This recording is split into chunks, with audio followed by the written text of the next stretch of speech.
tal? Estamos de nuevo en nuestro programa Historias de San Luis. El día de hoy estamos en la delegación de La Pila del municipio de San Luis. Estamos con el delegado Luis Gerardo Aldaco Ortega. Mi nombre es María Isabel Monroy Castillo y soy la cronista del municipio de San Luis Potosí. Delegado, a ver, platíquenos, ¿cuáles son las comunidades más importantes de la delegación? Pues bueno, todas nuestras comunidades son importantes.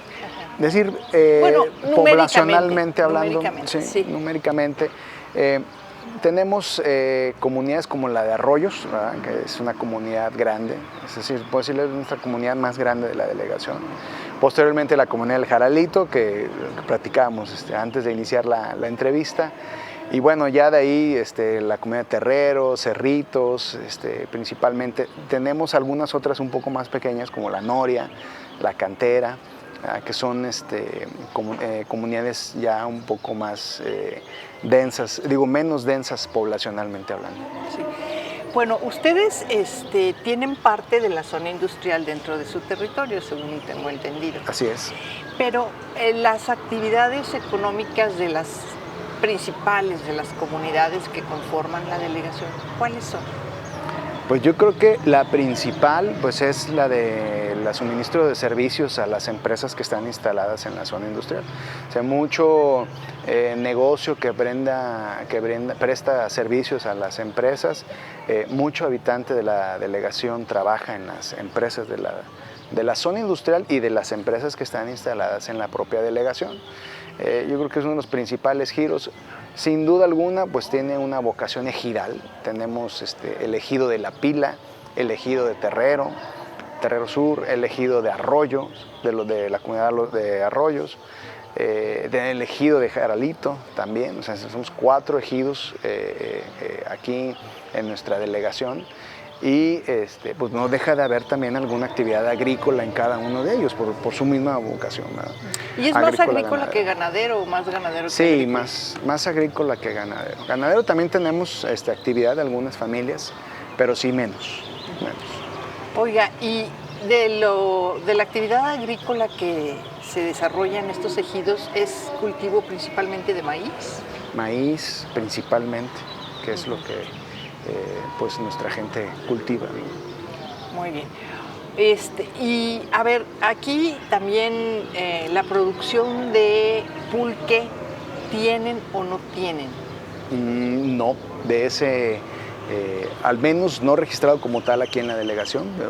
No sé si algún particular de forma ya un poco menor pueda distribuirlo, producirlo, pero no. Lo que tenemos sí es negocios que producen quesos, producen lácteos, yogur, crema, que son de la comunidad de Jaralito principalmente. Tenemos artesanías, alfarería también, aquí en la propia delegación está instalada también, es una familia que se dedica, de mucha calidad, de muchas ventas también. Entonces son algunos de los giros. La gastronómica, pues bueno, toda la gente de la zona industrial viene a comer aquí de la delegación. Pues sí. Lo tradicional, nuestros gorditos. Está bien. Oiga, acaba usted de cerrar cursos en algunos planteles aquí de la delegación de La Pila. ¿Tienen planteles de educación primaria, de educación secundaria? ¿Tienen también preparatoria? Sí, tenemos una preparatoria municipal que pertenece al sistema municipal. Muy bien. ¿Y la proporción de jóvenes cómo anda aquí en la delegación? O sea, con respecto a la población adulta. Alta.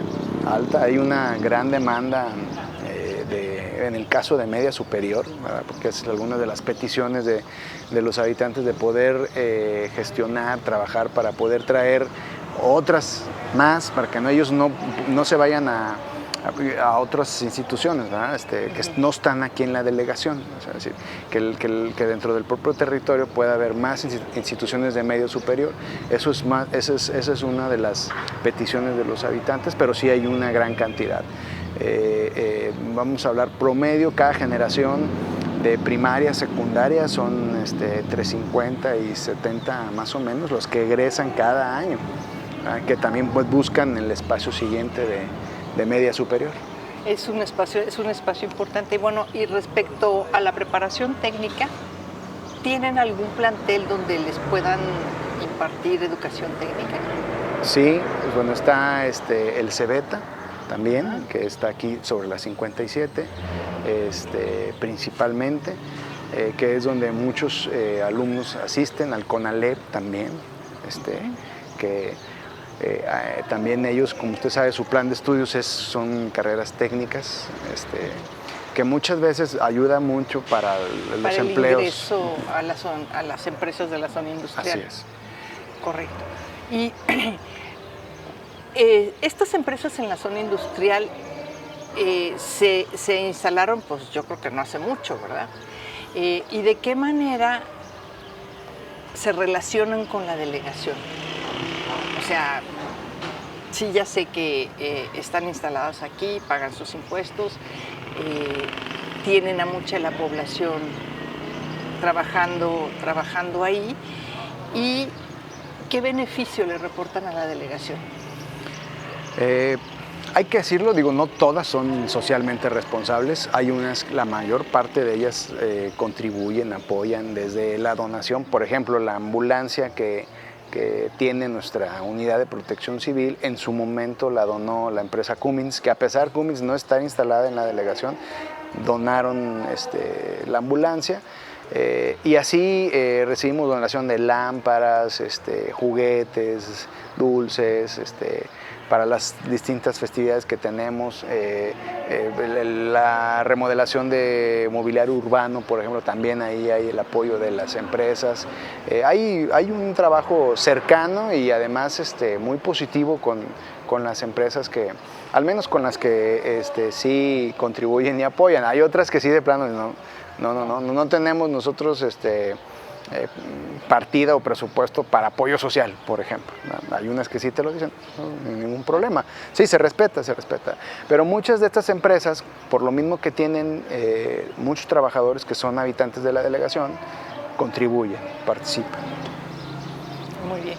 Oiga, y quisiera preguntarle lo siguiente. La pila, en sus orígenes, bueno, el origen de la pila es la hacienda de la pila, antiquísima, ¿no? Sí. Pero la delegación no es una delegación muy antigua. Es en la década de los 90, 95, 96 cuando se establece la delegación. ¿Nos podría platicar un poquito del establecimiento de la delegación? Sí, claro. La delegación surge principalmente por un conflicto social que se origina, precisamente fue en el trienio de don Luis García Julián, cuando estaba él de presidente municipal, y bueno, anteriormente la delegación de La Pila estaba con Pozos, con la delegación de Villa de Pozos. En el territorio. Territorialmente estaba dentro de la delegación de Pozos.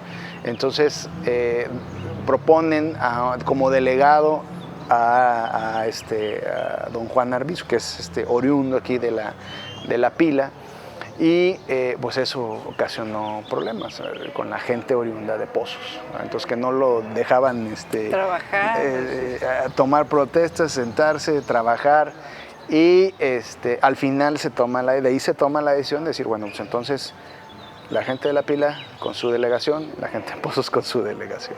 Y es cuando nombran a Juan Arbizu como primer delegado de aquí de La Pila. Sí. Y es cuando también esos son los años en los que se hace la construcción de la delegación. Bueno, un poquito después. Un poquito después, sí. Porque esto se inaugura en 2002, ¿ciertamente? ¿2000 qué? ¿2002? Sí, 2002, sí, así es. Sí, así es. Efectivamente. Y ¿y cómo se vincula la delegación de La Pila con el municipio de San Luis? O sea, ¿cómo son sus relaciones? Es decir, culturalmente, socialmente, políticamente. Administrativamente, vamos a ponerlo así para que sea más sencillo, sí. Pues es que administrativamente pues depende totalmente de la administración municipal, ¿sí? Del presidente municipal, ¿no? O sea, todos los departamentos, recursos que se proporcionan a la delegación vienen de la administración pública municipal, de la administración centralizada, que está a cargo del presidente municipal. Todo evidentemente fundamentado mediante sus respectivos reglamentos y sobre todo dándole vida al cabildo del ayuntamiento de la capital, que es pues, el máximo órgano del ámbito municipal, ¿verdad? Pero sí, administrativamente, dependiendo totalmente de la administración municipal, del presidente municipal, puedo decirle que hay un trabajo muy coordinado.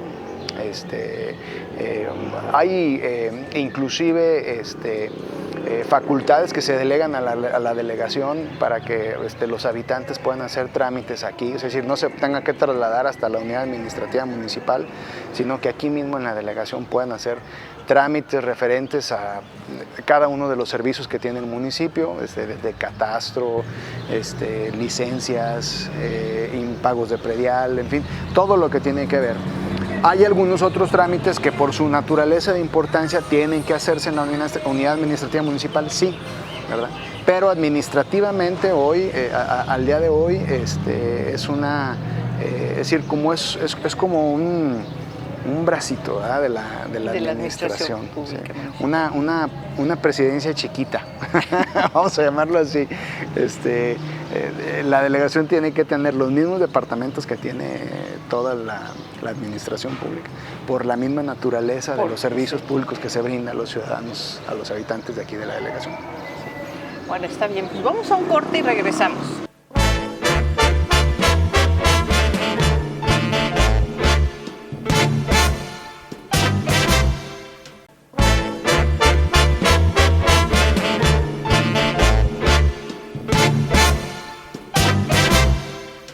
Regresamos a nuestro programa Historias de San Luis. El día de hoy estamos en la delegación de La Pila y estamos platicando con el delegado Luis Gerardo Aldaco Ortega. Oiga, delegado, platíquenos un poquito de cómo ha estado el desarrollo de la infraestructura en la delegación a partir de su creación, cuál es la perspectiva que tiene el maestro Galindo Ceballos sobre la delegación de La Pila y cuál es la suya propia, porque pues, viene de la mano. Son tres cosas diferentes, pero muy unidas. Muy bien. Sí. Pues tiene 27 años la delegación. En estos 27 años, por lo que se ha ido documentando, es decir, cada administración invierte, ¿verdad? Le mete en infraestructura, calidad de servicios públicos, eso también es importante. Inclusive hasta el derecho de las personas de acceder a esos servicios, ¿no? Que eso es muy importante, no perder de vista la perspectiva de cumplir con el acceso a los derechos de las personas. Hubo trienios buenos, trienios donde no se les invirtió, ¿verdad? Y eso es importante resaltarlo porque pues, al día de hoy trae un rezago. Así traemos un rezago porque la delegación ha crecido y al crecer demanda... El núcleo urbano, tanto comunidades como cabecera. O sea, han ido creciendo. Por ejemplo, un problema que tenemos muy recurrente aquí es la regularización de la tierra, ¿verdad? ¿Por qué? Por el tema ejidal, agrario, ¿verdad? Que luego a veces eso complica un poquito poder regularizarla. Pero regularizarla ¿en qué sentido? O sea, está la dotación ejidal, está la modificación constitucional. Para poder tener, por ejemplo, escrituras, ¿verdad? Para poder tener documentos, constancias que acrediten, ¿verdad? Que esa propiedad eres tu propietario, ¿verdad? Entonces, fíjese que ahorita que lo menciona, ese ha sido un problema recurrente desde el siglo XVI, de que decía, bueno, pues se le otorgó la tierra y después, ¿dónde quedaron los títulos o dónde está? Y hay que hacer composición de tierras para definir quién es el dueño y quién no es el dueño. Pero pues eso lo encontramos siglo XVI, XVII, XVIII y en el XIX pues un montón de cambios en la propiedad de la tierra. Pero es interesante que estamos en pleno siglo XXI y seguimos con problemas para la regularización de la tierra. Súper interesante. No, muy interesante. Bueno, por ejemplo, El terreno, el espacio donde fue construida aquí la plaza, el kiosco, la propia delegación, su explanada, eran áreas que donó, por ejemplo, la hacienda. ¿Verdad? Entonces, el antecedente que se tiene es la donación, pero no tienes escrituras. ¿Verdad? Claro. Claro. Como decir, Tequis, el jardín de Tequis tiene escrituras. No tiene, ¿verdad? O sea, es un área de uso común que ya no han ido a reclamarla a nadie porque en su momento fue donado también. Pero es muy importante tener tu título de propiedad. O sea, eso es lo importante. Ahora, ¿qué ha pasado aquí con el paso del tiempo en la delegación? Se han creado colonias, por ejemplo, colonias asentadas en terrenos ejidales, ¿verdad? Y entonces hacen la repartición, de los lotes. Subdividen, pero al final del día usted sabe que no es tan fácil, inclusive un ejidatario, si quiere vender, no es tan fácil que el ejidatario lo venda. O sea, hay todo un andamiaje legal, ¿verdad? En materia agraria, por ejemplo, que regula muchísimo esto, por poder desincorporar bienes y todo eso. Bueno, por el propio municipio hay áreas donde hay donadas por el ejido, ¿verdad? Por ejemplo, el panteón. Uy, los panteones, son todo un tema, pero a ver, platíqueme del panteón de aquí de La Pila. Estamos igual, ¿verdad? Una parte, la mayor parte es del ejido de La Pila y otra parte es del ejido de Terrero, ¿verdad?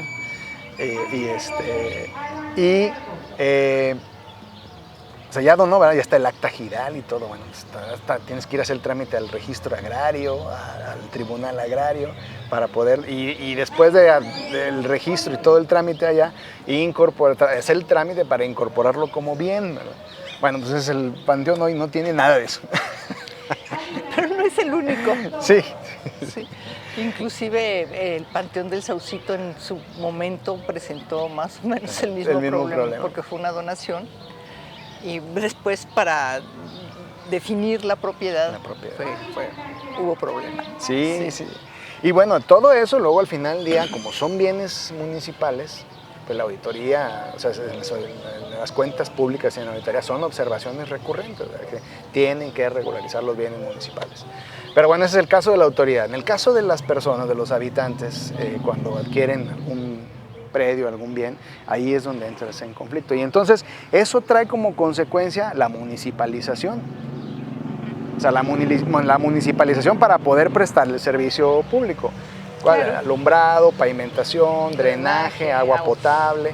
O sea, y ahí es cuando porque el municipio dice, bueno, es que no, o tráeme las escrituras, o cómo sé que es tuyo ahí. Claro. ¿Sí? Para pagar tu impuesto predial o tu clave para poderte brindar clave catastral, número oficial. Entonces, todo eso muchas veces, pues, ¿cómo se llama? Obstaculiza todo esto. Entonces, tenemos colonias que evidentemente les falta, o tienen drenaje o no tienen agua, o tienen agua o no tienen drenaje, que no puede existir una sin la otra, porque al final del día, pues, ¿a dónde se va el agua que utilizas, verdad? Y así, sin pavimentación, sin alumbrado. Y en esta administración lo que se ha estado haciendo es poder llegar a estas colonias que no tienen acceso a estos servicios, ¿no? Poderles llevar alumbrado, poderles llevar agua, poder meter la obra para el drenaje, la pavimentación, que también eso es muy importante. Entonces, para la competitividad de la delegación, que además está en un punto estratégico muy importante, ¿verdad? Está pegado a Villa de Reyes, a los parques industriales, donde está el clúster automotriz, y tienes aquí del otro lado grandes consorcios de empresas transnacionales, y tienes... ¿Y ustedes en medio? Y en medio. Entonces, pues es parte del proceso, y es algo que el presidente, el alcalde Enrique Galindo, es lo que nos estamos enfocados en este momento, y que están por iniciar algunas obras que también pues son para beneficio de las personas, de los habitantes de nuestra delegación, que precisamente tengan el acceso a estos servicios. Bueno, y dentro de todo este conjunto de obras que son necesarias hacer, ¿dónde piensa usted que está el rubro más importante o más necesario o más urgente? En infraestructura yo pienso que es en tema de pavimentación. Evidentemente no podemos pavimentar si no hay primero drenaje y la red de agua, ¿verdad? Porque luego pavimentas, tienes que volver a abrir para meter la red. Pero yo creo que vienen de la mano estos tres obras importantes en nuestra delegación, porque además son servicios básicos. Son básicos esos servicios que tienen que acercársele a la gente. Sí, tienes que crear las condiciones para accesar a esos derechos, ¿no? Claro. Fíjese que ahorita que lo menciona, al estudiar las estadísticas de México a través de los servicios de información que proporciona el INEGI, es muy común que en muchas áreas la carencia mayor sea el agua potable y el drenaje. Es muy, muy, muy común. Sí, digo, bueno, ¿y por qué nos atrasamos tanto en esos dos renglones, no? Pero bueno, es excelente que estén tratando de ponerse al día en esto, ¿no? Bueno, y usted como delegado, ¿cuál es su perspectiva sobre la delegación de La Pila?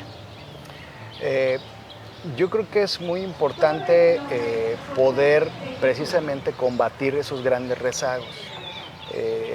Es decir, ¿cómo nos podemos explicar que haya casas donde no hay agua o donde tengan un drenaje? O sea, eso es algo que todavía no terminamos de entender, ¿verdad? Es decir, o a lo mejor sí lo entendemos, ¿sabes? Que son muchos años que se dejaron pendiente cosas y se priorizaba el recurso público para otras, ¿verdad? Cuando, desde mi óptica, creo que es decir, tu planificación para el desarrollo debe tener un enfoque basado en derechos humanos, es decir, que tú le garantices al ciudadano el acceso a esos derechos. Entonces, no puedes tener ciudadanos de primera, segunda o tercera. No, somos ciudadanos somos todos. Ciudadanos. O sea, yo muchas veces cuando platico con ellos y decimos también aquí en las reuniones, ¿cuál es la diferencia entre una persona que viva en una de nuestras colonias de aquí en nuestra delegación y una persona que viva en las lomas o en algunas de las zonas muy exclusivas de San Luis? Si finalmente somos ciudadanos y tenemos los mismos derechos. Claro. Entonces, ahí es donde viene, por una parte, la capacidad institucional, es decir, la capacidad de la institución municipal de brindarte el acceso a esos servicios. Porque muchas veces luego lo hacemos hacia otros rubros, cuando realmente primero garanticemos lo básico. Claro. Entonces, eso es en lo que yo creo que nuestra delegación hoy tiene que centrar sus esfuerzos, en garantizar lo básico. Es decir, que sean de calidad los que prestas ahorita y que garantices a quien históricamente no lo ha tenido el acceso a ese servicio. Fíjese, es muy interesante lo que dice. Sin embargo, 3 años de una administración municipal y por supuesto 3 años en una delegación, pues es muy poco tiempo para realizar la cantidad de obras que son necesarias. A veces yo he pensado que las administraciones municipales deberían de durar 6 años por lo menos para poder tener resultados más concretos y más visibles. Pero bueno, eso puede ser anatema y me pueden cortar el pescuezo por andar diciendo estas cosas. No, pero muy válido también, porque ya instauraron la reelección, por ejemplo, como mecanismo de rendición de cuentas. Sí, efectivamente. Sí, y por cierto, ahorita que dice esto de la reelección, ahora a principios del mes de julio se celebraron el centenario del voto a la mujer, de la concesión del voto a la mujer en San Luis Potosí, que fue algo que hizo Rafael Nieto en 1923. Entonces, para ver, por supuesto que la legislatura en 1926 decidió eliminar ese aspecto. Y entonces, para ver cómo había ido evolucionando esto, me puse a revisar periódicos oficiales para ver de 1923 a 2023 cómo había sido la participación de las mujeres. Y ciertamente entre la administración de 2018 y de 2021 hay una mayor participación de mujeres, y esto es porque en 2014 se estableció la paridad de género para todos los procesos políticos, ¿no? Y En 2015 sí hubo más presidentas municipales, no, perdón, en 2018 hubo más presidentas municipales y muchas de esas presidentas municipales se reeligieron para el periodo 2021-2024.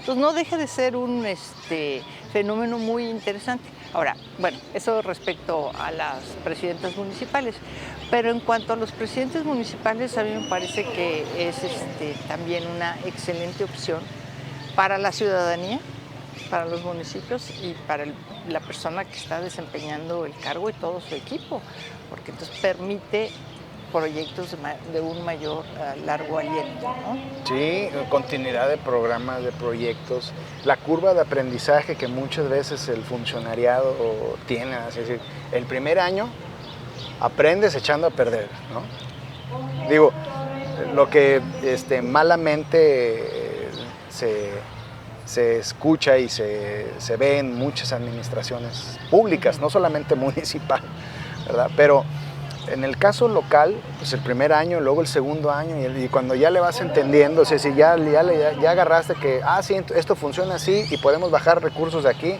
y el recurso lo tenemos que gastar para acá, ya vas de salida.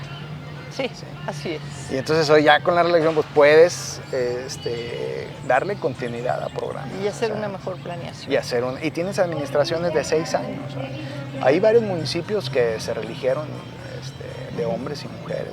Mujeres, ahorita que mencionó, me acordé de Ciudad del Maíz y de La Quines, ¿sí? Con Mireya y con la presidenta de La Quines, ¿cómo se llama esta niña? No me acuerdo, pero bueno, ellas dos son mujeres que se reeligieron, o sea, que están, es decir, sus planes municipales de desarrollo, pues no son de 3, son de 6, entonces te da una gran oportunidad de poder hacer cosas. Hoy está instaurado eso y sirve también para vender, a ver, ¿fue buena? Le doy mi confianza. ¿Fue mala? Le retiro mi confianza. Claro. Pero sí, esperemos. Esa por un lado es la ventaja de la reelección y yo en este sentido es muy grato ver una administración que trae un ritmo de trabajo bueno porque abarcas muchos rubros que anteriormente no tocabas y luego de repente lo haces y eso genera una satisfacción y además la evaluación de la ciudadanía, ¿verdad? Claro. Y aquí mismo también en la delegación, yo procuro cuando tengo oportunidad salirme, platicar con las personas, ver qué es lo que hace, estar cercano a ellos, porque luego a veces crees tú que haces aquí algo y la gente dice, pues no, o sea, a lo mejor eso ni necesitamos mejor otra cosa, ¿verdad? Claro. Entonces no puedes estar alejado también de la población. población. Bueno, vamos a un corte y regresamos.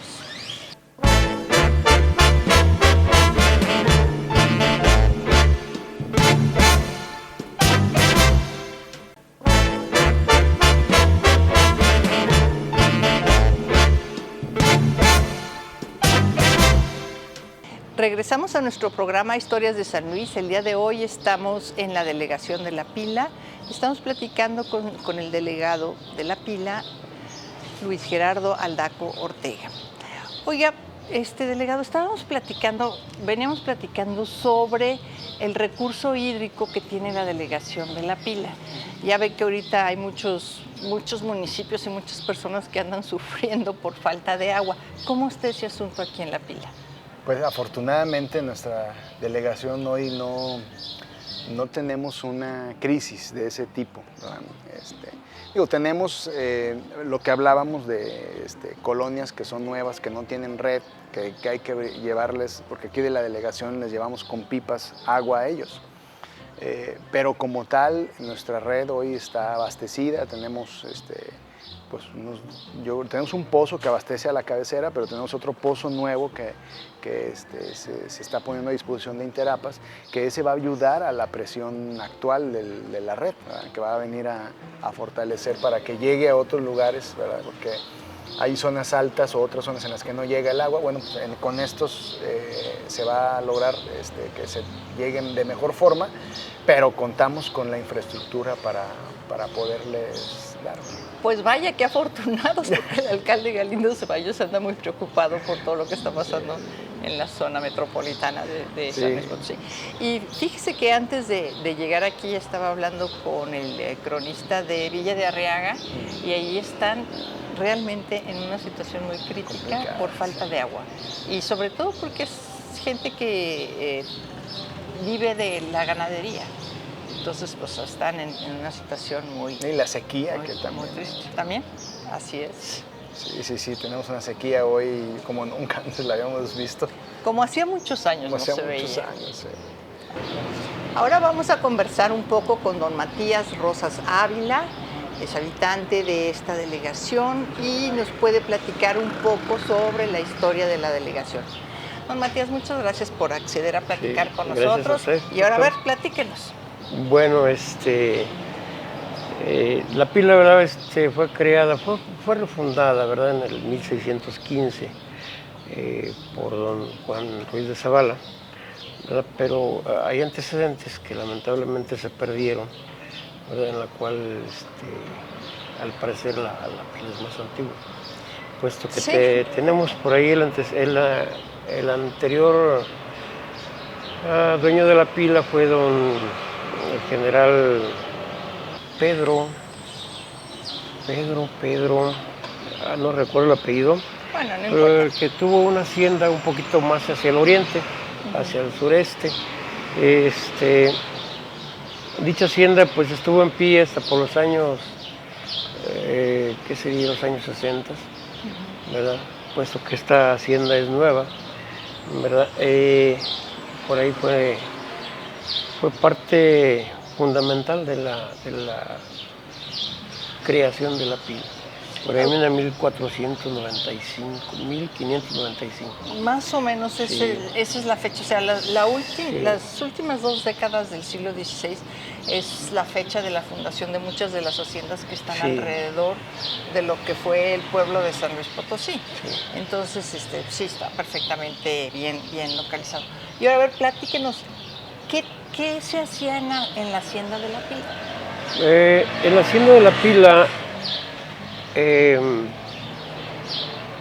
fue una parte fundamental de lo que fue la fundición de oro y plata de Cerro de San Pedro. ¿También aquí en la pila? Sí, lo que hoy conocemos como la fábrica mezcalera, en un principio fue planta hornos de fundición. Fueron hornos de fundición, ¿verdad? Por ahí en un plano hecho por el señor David Segura, en 1492 nos muestra una vía de un ferrocarril que existía de la estación La Pila, en la legua 6, ruta San Luis, México, y existía un trenecito, ¿verdad? Bueno, pero ese es siglo XIX. Ya en el siglo XIX, en el siglo XIX, sí. Y al parecer en ese tren, ¿verdad? Se sacaba parte de la producción agrícola y vinícola de aquí. Porque usted dice vinícola, a ver, platíquenos, agrícolamente, ¿qué se cultivaba? Agrícolamente, pues era maíz, frijol. La hacienda de la pila tenía, porque fue vendido posteriormente, como en el siglo XX, por ahí por los años 74. Pero en aquel tiempo pues había un terreno denominado Rancho del Jararito, que era donde se producían diferentes hortalizas, verduras, todo. Y eso era sacado a través del ferrocarril para su venta, fuera de aquí de la pila. Y respecto a la fabricación de bebidas alcohólicas, ¿qué nos puede platicar? En la relación a las bebidas alcohólicas, tuvo mucho renombre, ¿verdad? Se manejaban 4 marcas de vino, ¿verdad? Uno era San Roque, San José, el Farolito y el Viejito. ¿Y qué tipo de vino era? Era mezcal. Vino mezcal. Sí, destilado aquí de origen, aquí en la pila. Sí. Lamentablemente, con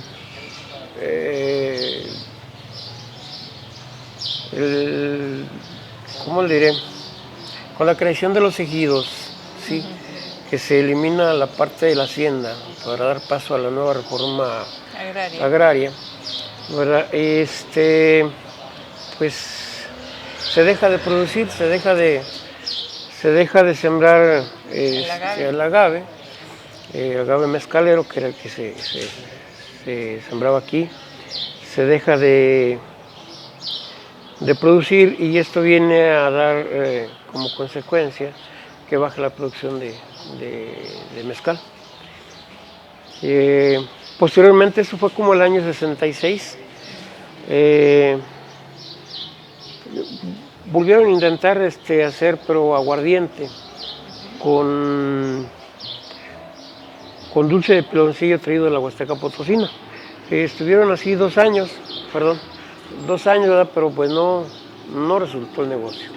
Entonces la cierran completamente, cierran la fábrica de la producción de vino completamente, ¿verdad? Y en los años 72 aproximadamente, la venden la hacienda, venden la hacienda, la hacienda vinícola, que es la casa que tenemos ahí enfrente, a un señor que se llamaba Cándido Priego, y posteriormente él lo ocupa como bodegas para la producción de jitomate en el rancho del Jaralito, conocido aquí como Las Bombas, ¿sí? Entonces, después de ser productora de vino, es para hacer bodegas de empaque de jitomate, de cebolla, ¿verdad?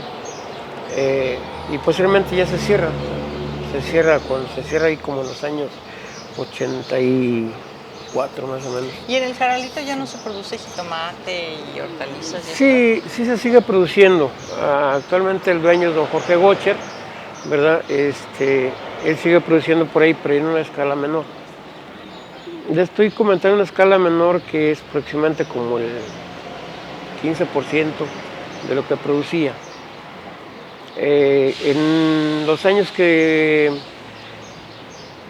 tenía su producción de jitomate, era una producción exagerada, ¿sí? ¿Qué le podría decir? Se mandaban a México algunas 80 toneladas diarias cuando había tiempos de producción, ¿sí? Eran aproximadamente unas 1.200 cajas de jitomate, ¿sí? Las que salían diario. Entonces es muy importante. Entonces, para esto se llenaba todo lo que era la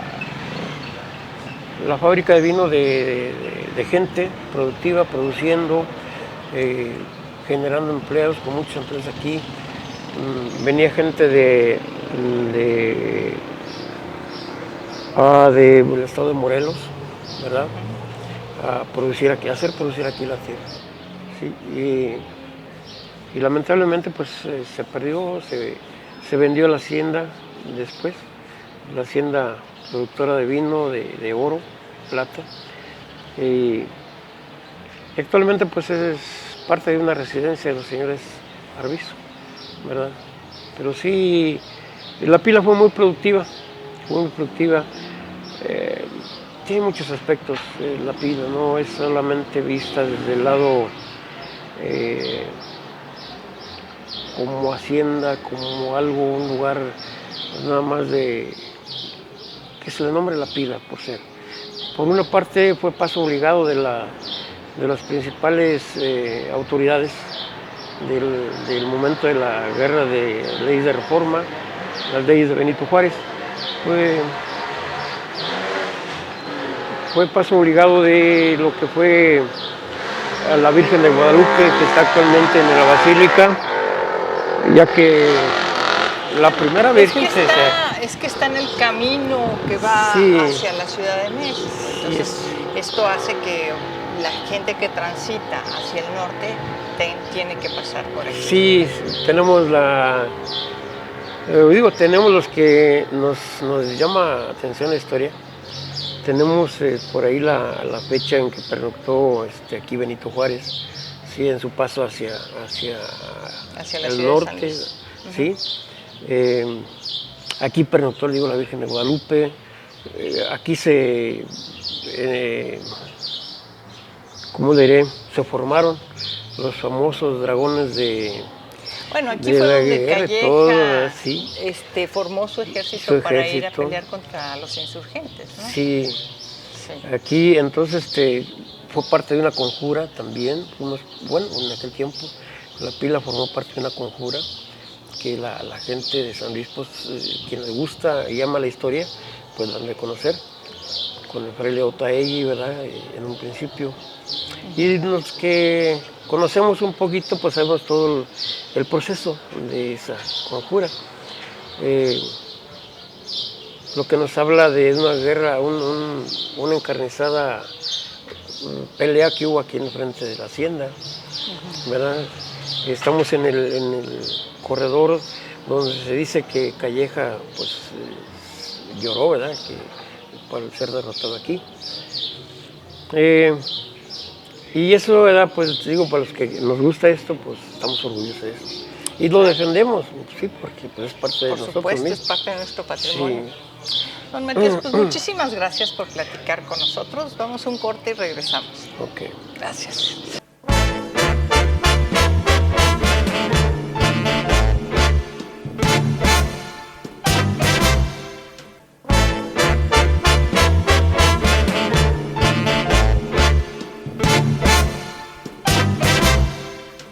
Regresamos a nuestro programa Historias de San Luis. El día de hoy estamos en la delegación de La Pila y ahora vamos a conversar con don Jesús López, un lugareño, un habitante de esta delegación que conoce mucho sobre las historias y las tradiciones de La Pila.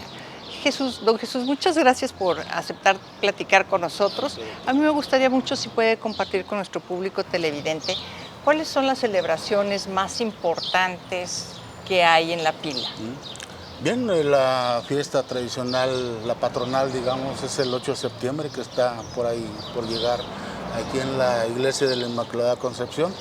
Es una de las más importantes, otra el 3 de mayo, que es muy arraigada aquí con la cuestión de ¿La Santa Cruz? los Santa Cruz, así como también San Isidro. Esa tradición se nos quedó desde muchos años atrás, en la que estas tierras eran de cultivo y de ganadería.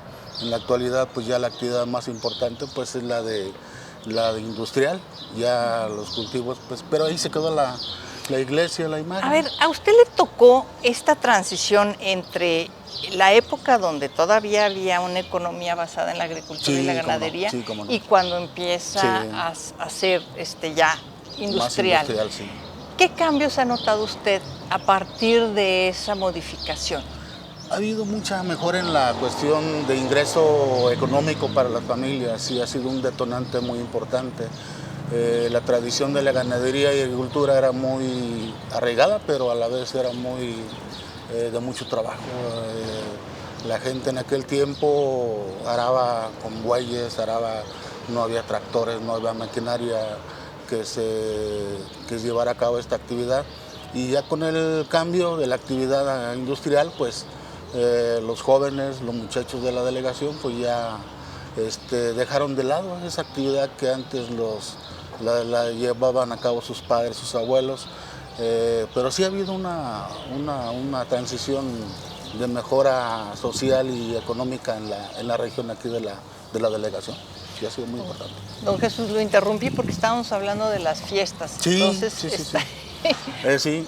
Mire, aparte nosotros, como es casi en todos los lugares, Semana Santa también es muy importante para nosotros. Tenemos una procesión de Cristos muy grande. A ver, vamos a detenernos un poquito en eso porque Pozos también tiene una procesión de Cristos. Sí. ¿Ustedes también la tienen? Sí. Bueno, ustedes fueron parte de Pozos mucho tiempo. Y lo significativo es que también en Villa de Zaragoza, en Zaragoza se conserva la misma tradición. También Zaragoza fue en una temporada parte del municipio de Pozos. Sí. Entonces, pues es una tradición compartida en los núcleos de pobladores más importantes de la región, ¿no? Bueno, y entonces, a ver, platíquenos de su procesión de Semana Santa. Vienen entrelazados, como usted lo dice, gente de Zaragoza, hay mucho contacto social con con la parte de la delegación de Villa Pozos y la parte de la delegación de La Pila. De ahí viene entrelazada esa tradición, tanto de aquí, de Pozos, como de Zaragoza, como de la misma Pila. Esa procesión de Cristos forman parte de la misma tradición de esas tres partes. De hecho, uno de los Cristos que se da aquí en la delegación de La Pila, se habla que fue se trajo de una propiedad de Villa de Pozos, y ahí encontraron un Cristo abandonado aparentemente, y fue uno de los que actualmente forman parte de la procesión, de los más antiguos que hay aquí en la delegación de La Pila, pero fue a esa tradición que se dio de traer de la compra que se hizo en ese tiempo de esa casa en Villa de Pozos. Oiga, y a ver, don Jesús, platíqueme, ¿cómo cuántos Cristos salen en procesión el Viernes Santo? Yo ando calculando entre pequeños, más pequeños y hasta los más antiguos y grandes, salen arriba de 1000 Cristos. Yo calculo un aproximado de 1500, de 1600 Cristos los que salen ese día en procesión. Muy bien. Bueno, y ahora platíquenos qué otras tradiciones son aquí importantes. Ha habido muy orgullosos, por ejemplo, de nuestra tierra. Ha habido mucha tradición de campo, hubo exponencias en lo deportivo, hablando ya más específicamente, en la charrería. De hecho, hasta hace poco todavía, hace por algunos años, hubo un equipo de charros de aquí de la Hacienda de La Pila, y exponentes en el ciclismo, en lo deportivo, en el fútbol campesino. De aquellos años quedaron campeones nacionales en un torneo que hubo por ahí en La Barca, Jalisco, y en la actualidad pues tenemos exponentes en las artes plásticas. Un habitante aquí de La Pila ha expuesto en bienales en Europa, y hay otro muchacho aquí de la comunidad de Arroyos, un retratista hace unos trabajos muy buenos, muy bonitos. Y de tradiciones en el ámbito todavía, digamos, en la cuestión de tradiciones de religiosas, pues las más importantes son esas las que le acabo de comentar. Otras en las demás comunidades pues hay todavía festividades que son muy arraigadas. Somos muy apegados cuando hablamos en términos de religiosidad, sí, Entonces el 12 de diciembre también es una fiesta importante aquí. Tenemos una capillita aquí en medio del pueblo, dedicada a la Virgen de Guadalupe. Otra también que es muy socorrida es la del Niño Doctor. ¿El niño qué, perdón? Doctor. El día 30 de abril. También lo conmemoran aquí mucha gente en sus casas. Es una figura, de niño Dios, pero vestido de doctor, y es muy tradicional, pero fuerte, tiene un arraigo muy fuerte en la comunidad. ¿Y en qué consiste la leyenda de la imagen? Viene de una visita que mucha gente de La Pila hacía. Todavía lo hacen, pero ya en menor proporción, allá por el lado de Puebla, del estado de Puebla. Allá hay un santuario dedicado a esa imagen, veneran a la imagen del Niño Doctor, y como mucha gente iba para allá a venerar por algunos favores que le hacía la gente en la cuestión de enfermedades de infantes, de ahí viene la tradición, y eso se fortaleció después de que hubo algunos sucesos de infantes, de familias, donde se vieron beneficiadas por esa creencia que fue a través del Niño Doctor. Y bueno, sí, se quedó aquí, y en la actualidad pues, es muy fuerte la tradición que se toma de parte de ¿Y hay alguna otra tradición así que sea de gran arraigo entre la población? Pues tanto como una tradición no es, pero sí es una cuestión de tradición en la cuestión de nuestras formas de vida en lo social. En lo social la gente de La Pila somos muy sociables, no dejando de lado la cuestión de la presión como sociedad, sino que somos, ¿cómo le dijera? Somos nobles, muy nobles, demasiado muy noble la gente aquí de La Pila y eso nos da motivo a que de repente nos afecte el hecho de que nos confundan con algunas situaciones fuera de nuestra comunidad, en la cuestión, por ejemplo, de la penitenciaría y otras cositas que nos afectan y que lo que buscamos es no limpiar la imagen, pero tratar de que la gente se entere de que La Pila es algo más de lo que se escucha en forma general en la sociedad. Muy bien. Oiga, y están muy fuertes las campanadas. ¿Cuántos templos tienen aquí en la delegación? En la cabecera. En la cabecera son 3 templos. Es el templo de la Inmaculada Concepción de María, la Virgen de Guadalupe, que se festeja el 12 de diciembre, y San Isidro, en la colonia Emiliano Zapata. Son los 3 templos que contamos aquí en la cabecera delegacional. Oiga, y a ver, ahora platíqueme de la mezcalera y del otro templo, que bueno, una construcción que evidentemente fue un templo que actualmente pues está en bastantes malas condiciones. Sí. Pero platíquenos de esos dos. Bueno, en la cuestión, desde tiempos de la hacienda, de lo que era la hacienda de La Pila como tal, hubo una mezcalera aquí contigua, aquí del lugar donde estamos en la hacienda. Bien raro, le decía yo al delegado, a la demás gente, que hay recibos de pago, todavía cuando existía la mezcalera, que los pagaban con centavos, con pesos, centavos, y era muy de las primeras que se afincaron aquí en esta zona. Fue muy famosa, mucha gente venía, todavía que por ahí quedan vestigios de las ruedas de piedra que jalaban con bueyes para moler el gabazo la piña y de obtener la mezcal.